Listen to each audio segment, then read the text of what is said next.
hablaremos de los contratiempos de Felipe VI de Francia. Felipe VI, el rey de Francia, como ustedes saben, se enfrentó con Eduardo III, el rey de Inglaterra, en la que se llamó Guerra de los 100 Años. El rey de Inglaterra consideraba que tenía derechos sobre la corona francesa. Si ustedes quieren, les digo cómo era esto. A ver. El rey de Francia, un anterior rey de Francia, el rey de Francia, el que fue maldito por Jacques de Molay cuando lo quemaban en la hoguera, ¿no? El primero de los reyes malditos, Felipe IV de Francia, Felipe el Hermoso, tenía unos hijos. Isabel, Luis, Felipe, Carlos. Muy bien.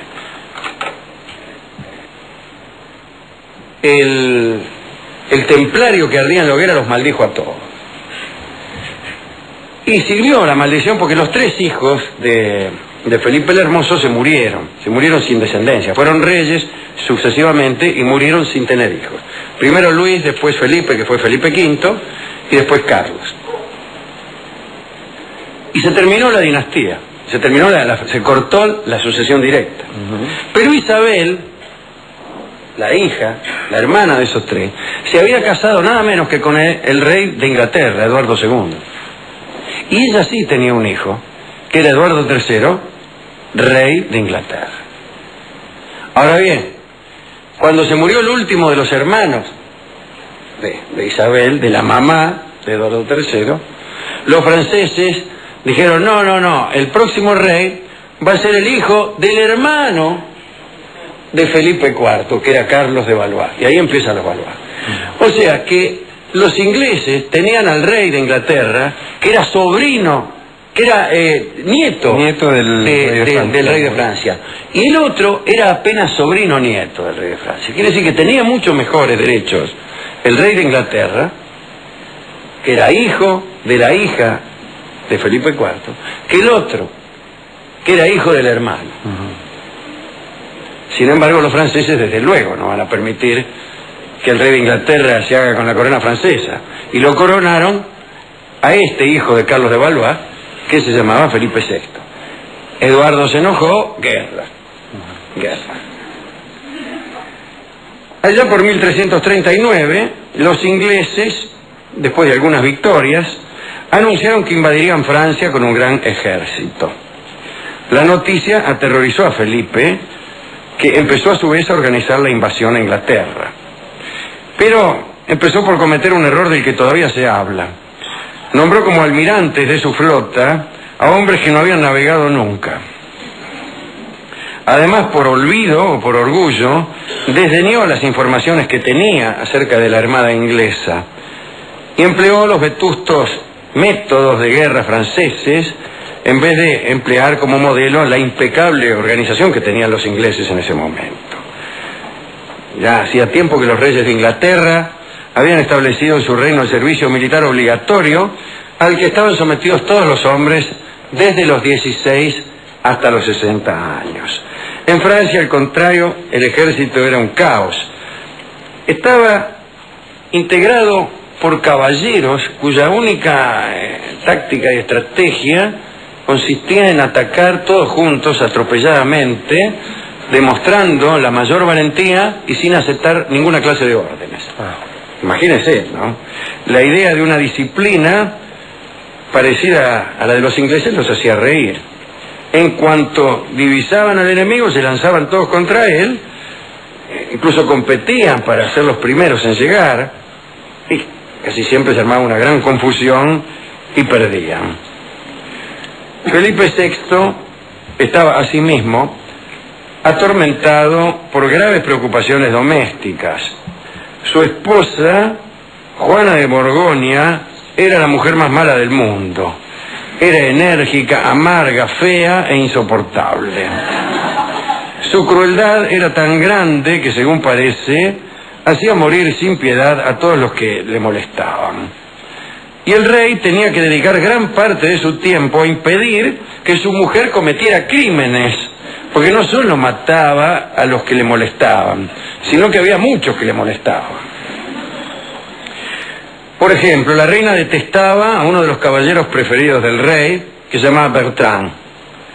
Un día falsificó una orden real en la que se indicaba al preboste de París que condujera al señor Bertrand a Montfaucon para ser colgado.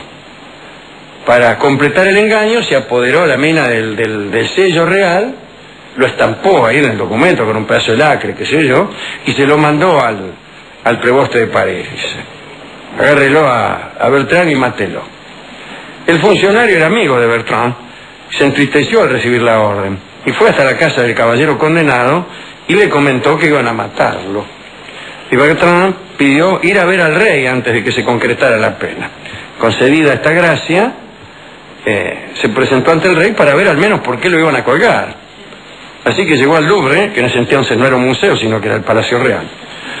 Y Felipe VI lo recibió. Le preguntó amablemente qué quería tan temprano, eran las 5 de la mañana. Y Bertrand le dijo: Majestad, dice, cuando uno va a morir, procura levantarse temprano. Y le dio al rey la carta que el preboste había recibido. Y Felipe palideció, pidió disculpas y no lo condenó. En momentos en que se había detonado la guerra, Felipe debió solucionar 8 de estos asuntos. Otro fue el siguiente. En una oportunidad, Juana intentó matar al obispo de Beauvais con un procedimiento distinto esta vez, ¿no? En la ocasión en que el obispo era huésped del palacio, le dijo: sed bienvenido, mis damas y yo os cuidaremos. Para empezar, os hemos hecho preparar un baño. Y el obispo, que conocía los sentimientos de Juana, desconfió, dijo. Y habló con el hijo mayor del rey, Juan, y con toda franqueza le participó sus temores. Le dijo: mira, Juan, a mí me parece que tu vieja me quiere liquidar. Y Juan le dijo: es fácil, me bañaré con vos y veremos qué pasa. Al enterarse de tal proposición, la reina se asustó y fue corriendo a impedir a su hijo que entrara en el baño del obispo. Y el príncipe preguntó por qué no podía bañarse, y Juana, por toda respuesta, agarró un perro que acertaba a pasar por ahí y lo arrojó al agua, y el animal murió en pocos minutos. El rey, enterado del hecho, impidió a su mujer que se mostrara en público durante varias semanas. Me tapa que no asesinara a nadie. Mientras tanto, la flota francesa, aniquilada en Ecluse. La caballería fue deshecha en Crecy. En el curso de esta última batalla, la infantería inglesa, que estaba armada con unos arcos ligeros y de tiro rápido, aplastó a los franceses. Por cada flecha que lanzaban los franceses, los ingleses lanzaban 7. 2 años después del desastre de Crecy, el duelo invadió el Louvre. Juan, el hijo mayor del rey, perdió a su mujer, la hermosa Bonne de Luxemburgo. Felipe pensó en volverlo a casar, y se lo voy a casar de nuevo a este. Y se decidió por Blanca de Navarra. Tras obtener su mano, mandó embajadores a buscarla. Se hallaba en camino hacia París, donde la esperaba impaciente Juan, cuando la reina Juana, la mala, la mujer de Felipe, se murió ella también. Sin derramar una lágrima, Felipe hizo enterrar a su esposa, que tantos problemas le había creado, y esperó tranquilamente a su futura nuera. Cuando Blanca llegó al Louvre, todos quedaron impresionados.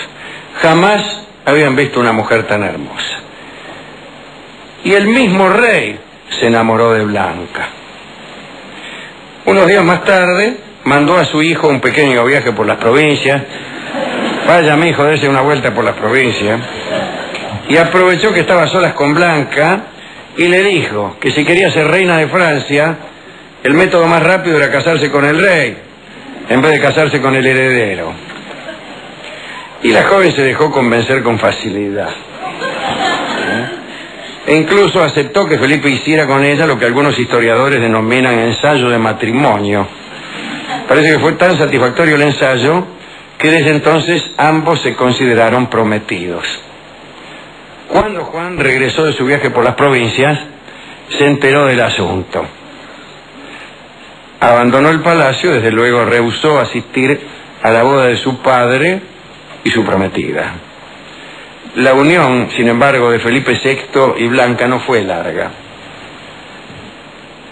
Sucedió que el rey se murió. Y se murió porque tenía, según dice aquí, 56 años que no resistieron la fogosidad de los 16 de su nueva esposa. En aquel tiempo hacía mal.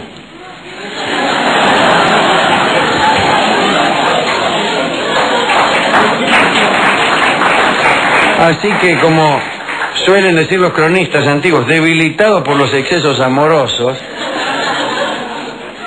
Felipe murió un año después del casorio. Blanca no se volvió a casar. Juan fue el sucesor de Felipe y heredó no solo la corona, sino también aquella guerra de los 100 años. Esta es la historia de Felipe VI, del comienzo de la guerra de los 100 años, de lo mala que era su mujer y de cómo le sopló la novia al hijo. ¿A quién quiere dedicar esto? A Juan. No, yo prefiero a Blanquita de Navarra. Sí, a Blanquita, que era hermosa, fácil y hermosa. Y también, Alejandro, a los médicos modernos que han transformado la actividad sexual en algo bueno.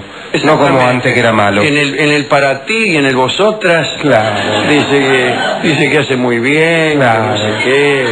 Este invento de los médicos modernos. El doctor Comilló dice que adelgaza. Sí, señor.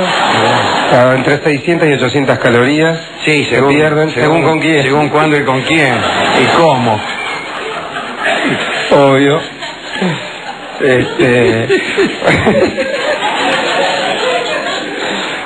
Bueno, la historia, Felipe no, pues se le iba a dedicar nomás que por la mina que se había tenido. Si a uno le gusta la mina, ¿gasta más caloría o menos? A mí me parece que más. Sí, es probable que gaste más. Es probable que gaste más. Claro, pues tiene que andar imaginándose otra. Claro.